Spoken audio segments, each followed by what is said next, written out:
All right, so I want to demonstrate how anyone that's defending Donald Trump at this point is a moron, or if you're an influencer, you think your audience are morons.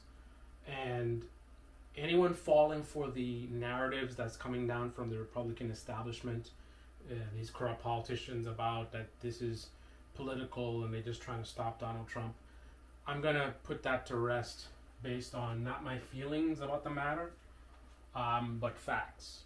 So this is the timeline of everything that occurred and how we ended up in the situation we're in now. So first we had the 15 boxes, then there was a criminal referral, right? From that criminal referral, the Department of Justice demanded missing documents. So they made a demand, we need these documents back, right? That's where you see a subpoena. Right? Now here's a critical moment. After the subpoena, after the demand, Trump complies, right? Which certain liars and deceivers will focus on, oh, he complied, right? He gave them back 38 documents, referred to it as all documents. So he's claiming that these are all the documents, we brought them back, right? So here's a critical detail. If Trump was being honest and he actually returned all the documents, this ends. This whole plot to stop Donald Trump from running against Biden or whatever ends, right? The DOJ can't just make stuff up. They just can't just, especially going after a president. They could probably do it for you and I. They're not going to be able to. Republicans definitely aren't going to let them just go and make stuff up. They have to have legal grounds. So if they ask Trump for documents, he gives them back. It's over. Right? Even with all the evidence they have right now, right, it's still unlikely he's going to go to prison, in my view. It's going to be very difficult to do that, right? So if they ask for documents, he gives them back, it's over, right? So the master plot ends there. However, it is Trump who makes the decision to actually be dishonest in this moment, because they actually end up finding out, because they find out that he is hiding other documents. Right? That's what leads to the search, where they find 102 documents. So he only returned a little bit more than a third of the documents. So the overwhelming majority of the documents he had, he kept. Think about that for a second. So it's not he missed a few. If he had returned 102 and missed 38, we could say, okay, that was an accident. But when you return 38 and you actually have 102 more, so it was like 140, 150 documents total. Of those, you only returned 38. That's showing like intention, right? And he chose to do that. He chose to hold on to these documents. You can't put it on, oh, the Democrats are trying to whatever. This is not the Democrats. The Democrats did not hold on to these documents when they were requested. The Democrats did not lie and say that you returned all when you had all these documents. The Democrats did not flood the pool trying to hide the evidence. We have him on recording talking about what if these boxes disappeared or whatever he said, basically talking, admitting basically that he's trying to hold on to these documents. Again, if the government asks for the documents, you give them back, it's over, right? And then Trump would like to claim that the deep state's after him. So if that's really true, why on earth would you play around? They're serious. They're saying, hey, give us these documents back. They're trying to put charges, they're the criminal referral, whatever. And supposedly the deep state's after you, and they're going to do this and that, and then you're a victim. Then wouldn't you instantly be like, here's the documents? Think about it. Like, what is the importance of holding on to these documents? Why is this worth fighting for? Holding on to top secret documents.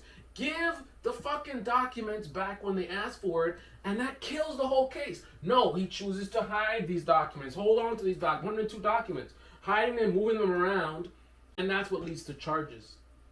So you can't put this on the Democrats. You can't say that the reason they're doing this. No. They didn't do this. They didn't say, I returned all and only returned 38. They didn't try to hide documents. They didn't commit all of these crimes which allowed all of this to happen. This was Trump. How does he end up with all these documents in the first place? Think about this for a second. When you leave a job, you get like one of these boxes. Now, obviously, the president has a bigger job, but a job where you have 102 documents you're not supposed to have and all these tons of boxes? What are you going to do with these boxes? What is he doing? What is he taking home all of this government documents? For what reason? Top secret and otherwise.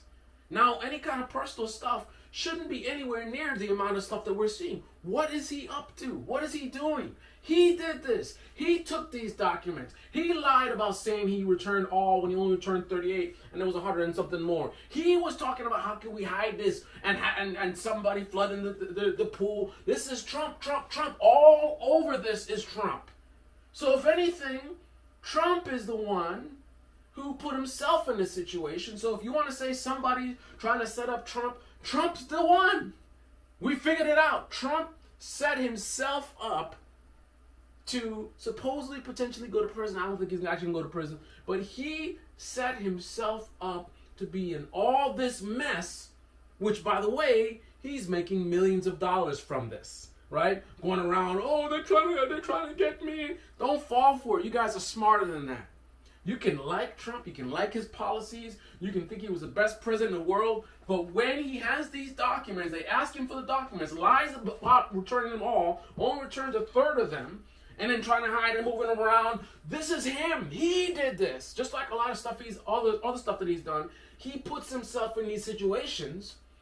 What about personal accountability? Like, if I'm a conservative, one of my values is going to be accountability.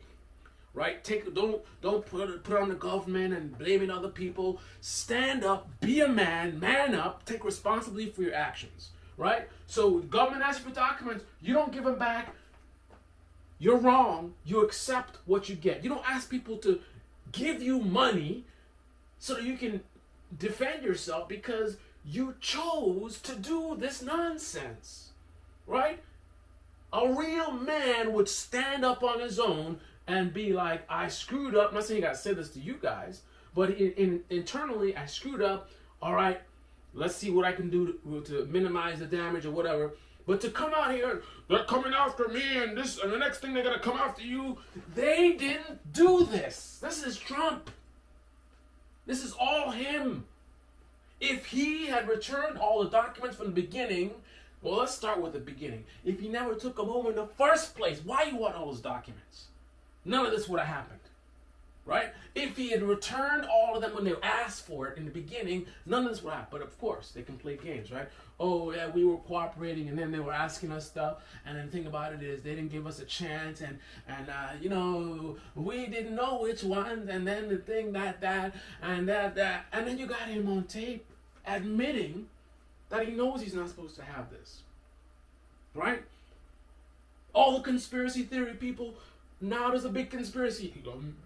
A pool just happens to flood.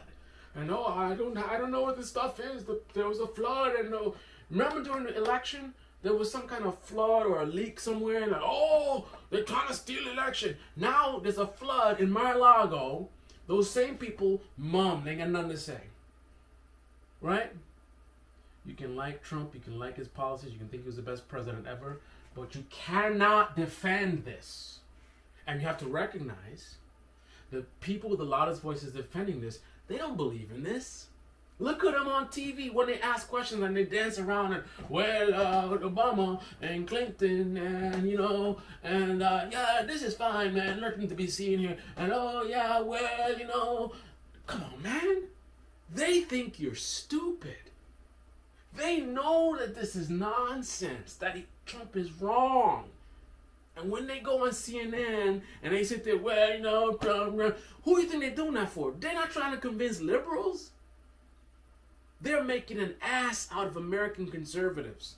They're putting on a show for you guys. They think that you guys are so caught up in Trump, that they could just say whatever nonsense and be dancing around and, Biden had this by his Corvette and this and that.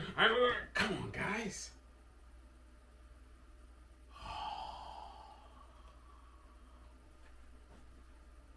This is his own doing. Nobody forced him to not give the documents back.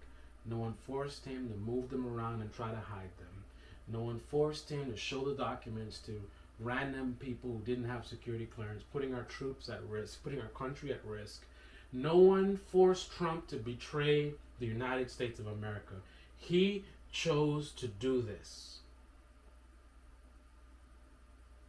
And he's not man enough to take accountability for it. I see a lot of conservative commentators talking about masculinity. Masculinity is taking ownership. Even that clown, what's his name, from California, Gavin Newsom, that clown, corrupt clown. He went on, was a Hannity, and he had more masculinity than we've ever seen from Trump. He admitted to multiple failures, like, yes, I failed, I should have done better. Now, people can say he's being strategic and whatever. The guy's corrupt and he's a clown, right? So I'm not going to argue with you, probably right. But still, even if he's playing games, it takes more strength to admit that you were wrong in any context. Because even if it's just like, oh, you're doing a PR thing, still, it takes strength for you still, because you're saying the words, I was wrong, I failed. That's something that a lot of people just can't do. Trump definitely can't do. When has he ever admitted to anything wrong that he's done? He behaves like a child. There you have it, guys.